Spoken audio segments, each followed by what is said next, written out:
ഇതൊരു പുതിയ പ്രവണതയാണ് നമ്മൾ കാണുന്നത്. കേരളത്തിലൊരു PCC പ്രസിഡന്റ് നിലവിലിരിക്കുമ്പോൾ, പ്രതിപക്ഷ നേതാവ് നിലവിലിരിക്കുമ്പോൾ അവർക്ക് അതീതനായ ഒരു ശക്തി എന്ന് പറയുന്നത് ഇന്ന് വരെ കോൺഗ്രസിൻ്റെ ചരിത്രത്തിൽ ഉണ്ടായിട്ടില്ല, ഇനി ഉണ്ടാകാനും പാടില്ല. കാരണം ഹൈക്കമാൻഡാണല്ലോ ഇവരെ വെക്കുന്നത്. ഇപ്പം സണ്ണി ജോസഫിനെ ആരാണ് വെച്ചത്? ഹൈക്കമാൻഡാണ് വെച്ചത്. ശ്രീ VD സതീശനെ ആരാണ് വെച്ച്? ഹൈക്കമാൻഡാണ് വെച്ച്. അപ്പോൾ അവർക്കൊരു പീരീഡുണ്ട്. ആ പീരീഡിൽ അവരെ അനുസരിച്ച് അവരുടെ വിജയം എന്ന് പറയുമ്പോൾ കേരളത്തിലെ കോൺഗ്രസിൻ്റെ വിജയമല്ലേ. അവർ കോൺഗ്രസിനെ വിജയിപ്പിക്കാൻ ഇന്ന് നേതൃത്വത്തിൽ അവരിയ്ക്കുന്നു. എല്ലാവരെയും കൂടെ സഹകരിപ്പിച്ചുകൊണ്ട് കോൺഗ്രസിനെ ശക്തിപ്പെടുത്തി മുന്നോട്ട് പോകുമ്പോൾ അതിൻ്റെ ക്രെഡിറ്റ് ആസ് എ ഹോൾ കിട്ടുന്നത് ആ സ്ഥാനത്തിരിക്കുന്നവർക്കാണ്. അതിൽ നമ്മളാരും അസൂയപ്പെട്ട് കാര്യമില്ല. മറ്റൊരു ചോദ്യം, ഈ നിലമ്പൂർ തെരഞ്ഞെടുപ്പുമായി ബന്ധപ്പെട്ടിട്ട് ഈ യുവ നേതാക്കൾ നല്ല രീതിയിൽ പ്രചരണമൊക്കെ നടത്തിയിരുന്നു. പക്ഷേ റീല് മാത്രമായി ഒതുങ്ങിപ്പോണു എന്നുള്ളൊരു ചിന്താഗതി പല വിമർശനങ്ങളും പല കോണും വന്നിരുന്നു. അല്ല, റീലുകൾ വളരെ നല്ലതാണ്. പക്ഷേ റീലുകൾ വ്യക്തികളുടെ വളർച്ചയ്ക്ക് മാത്രം ഉതകുന്ന ഒന്നാണ്. പ്രസ്ഥാനത്തിൻ്റെ വളർച്ചയ്ക്കൊരിക്കലും റീലുകൾ ഉപകരിക്കുന്നില്ല. ഞാൻ പറഞ്ഞത്, നമുക്ക് ആത്യന്തികമായി പ്രസ്ഥാനമാണ് വലുത്.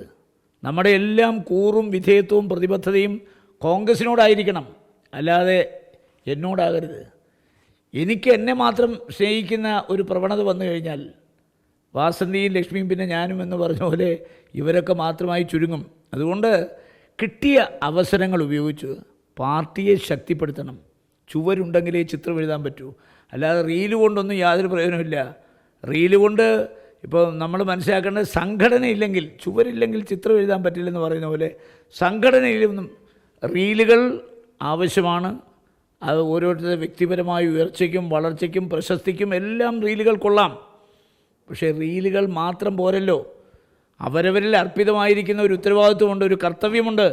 ആ കർത്തവ്യം നിർവഹിക്കപ്പെടുന്നുണ്ടോ എന്ന് നിലമ്പൂർ തെരഞ്ഞെടുപ്പ് ഒരു ഫലം അവലോകനം ചെയ്യുമ്പോൾ ആളുകൾക്ക് മനസ്സിലാവും അവിടെ എന്താ നടന്നിട്ടുള്ളത്. ഇതൊക്കെ നമുക്കും അറിയാവുന്നതാണ്.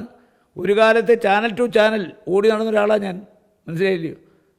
ഒരു ദിവസം 3ഉം 4ഉം ചാനൽ പങ്കെടുത്ത ഒരാളാണ് ഞാൻ. ഇപ്പോൾ ഞാൻ ചാനൽ പോകുന്നില്ല, പോകാത്തതിന് കാരണങ്ങളുണ്ട്, മനസ്സിലായോ? അതുകൊണ്ട് ഇത് വ്യക്തിപരമായ വളർച്ചയ്ക്കും വികാസത്തിനും മാത്രം ഉപയോഗിക്കുമ്പോൾ സ്വാഭാവികമായി പാർട്ടിക്കകത്ത് അസ്വസ്ഥ വരും. എനിക്കൊന്നും അസ്വസ്ഥ ഒരിക്കലും ഉണ്ടായിട്ടില്ല, ഇനി ഉണ്ടാകത്തുമില്ല. കാര്യം കൊഞ്ച് ചാടിയാൽ മുട്ടോളം, പിന്നെ വറചട്ടിയിൽ.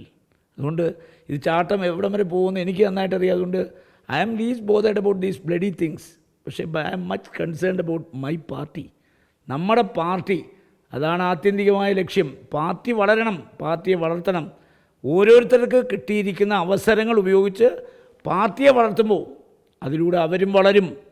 ഇത് അവർ മാത്രം വളരുക, പാർട്ടിയെ തളർത്തുക, ഒരു പ്രവണത ഒരിക്കലും എനിക്ക് അംഗീകരിക്കാനാവില്ല.